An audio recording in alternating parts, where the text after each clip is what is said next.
I believe in Quran and Bible. But John, can you tell me your previous name? Well, you don't, but we've just seen that you don't believe the Bible. I do believe the Bible. You don't believe it. And if you do believe it, you're in violation of Surah 2, Ayah 85, believing in part of it and rejecting the other half, which your Allah indicted the Jews for doing. So how could they be indicted for doing it, but then you're justified in doing it? You just got through telling us that what the great prophet Zechariah said is not going to happen. I mean, just think about that. And then you got the temerity to say, I believe the Bible. You don't. You just showed us that you don't.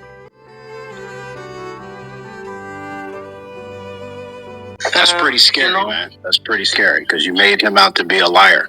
As a matter of fact, let me read you what Job says, because you're basically claiming that the prophet Zechariah is being unjust. So Job chapter 40, Job 40, verse 8.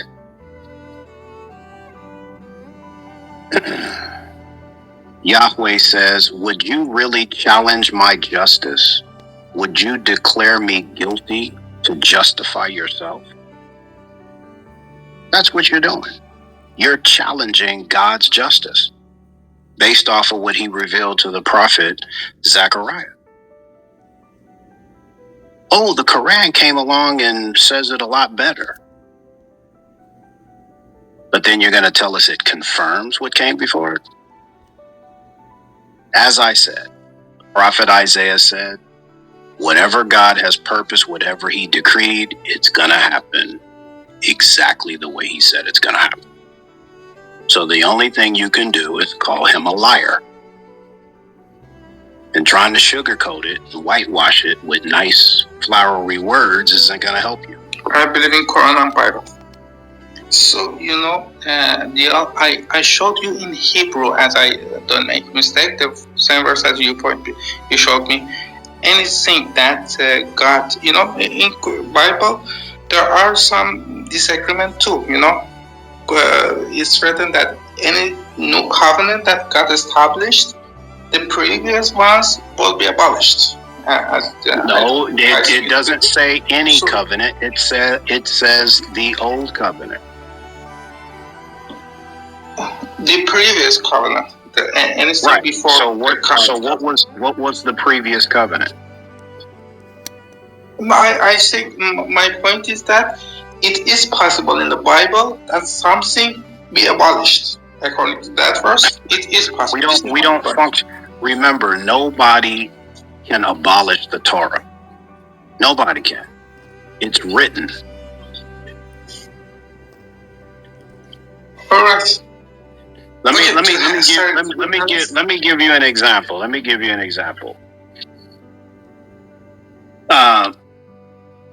The apostles used the Tanakh to teach prophetic truths to Gentiles.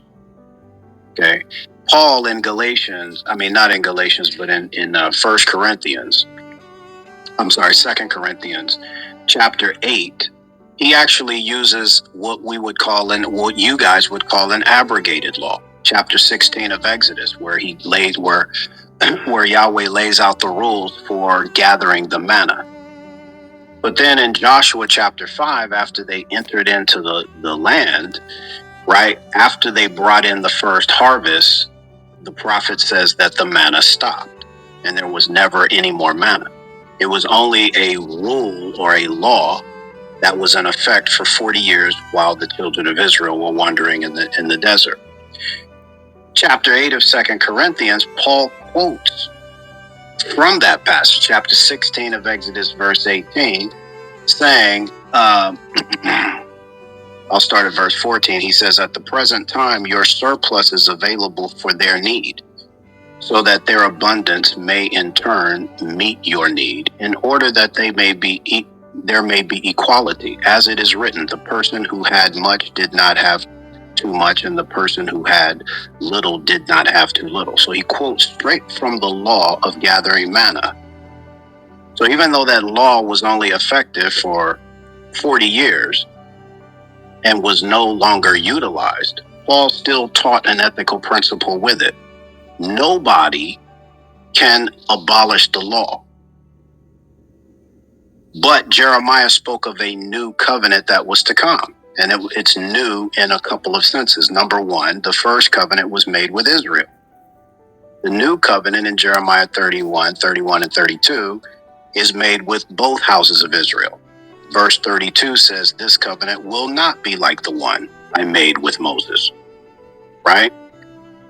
What you're trying to do is you're trying to say that Hebrews chapter 8, verse 13, when he called this new, the other one became obsolete. You're trying to claim that when a new covenant comes along, it makes obsolete the one that preceded it.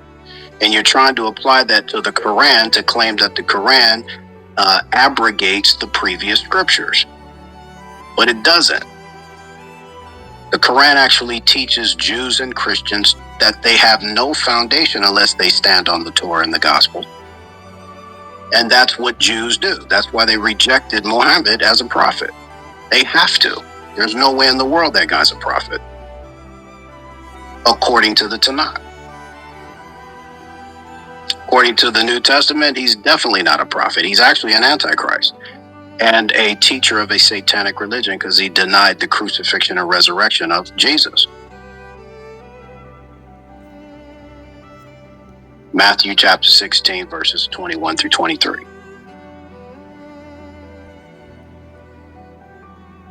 So it sounds like you're starting off good. You're starting where you need to start off, because Surah 87, ayah 18 and 19 says that the earliest of Allah's revelations are the books of Abraham and Moses. Now, we don't know what this book of Abraham is, but you definitely need to start off with Moses, okay, and start there.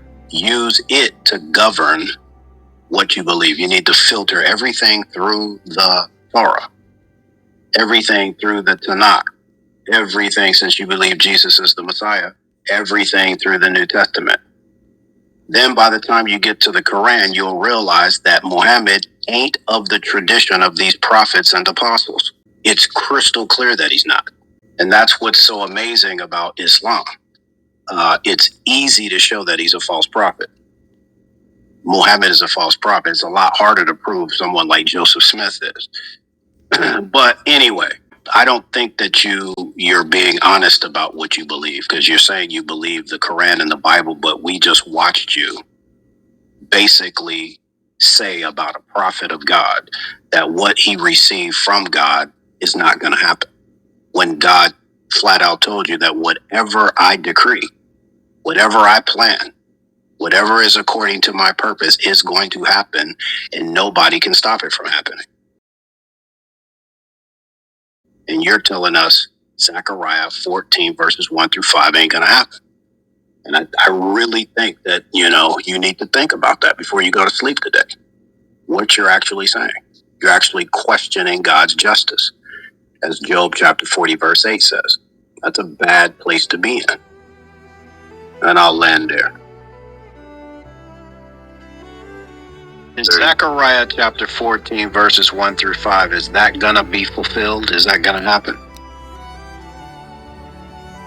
It's going to happen, right? It's not going, but it's no, I'm asking you. I know it's going to happen. No, I say that it's not going. Okay, I will tell you. Oh, it's not going to happen. So it's a false prophecy. So the prophet lied. No. Quran. What Quran says, Quran actually corrects the statements.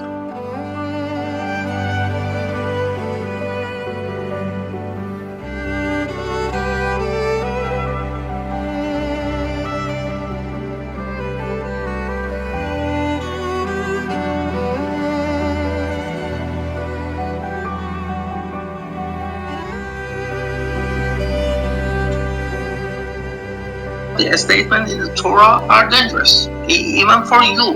They're not dangerous. They're only dangerous for unbelievers, like yourself. I believe in Quran and Bible. You don't. We've just seen that you don't believe the Bible. You don't. You just showed us that you don't. That's pretty scary, man. That's pretty scary, because you made him out to be a liar.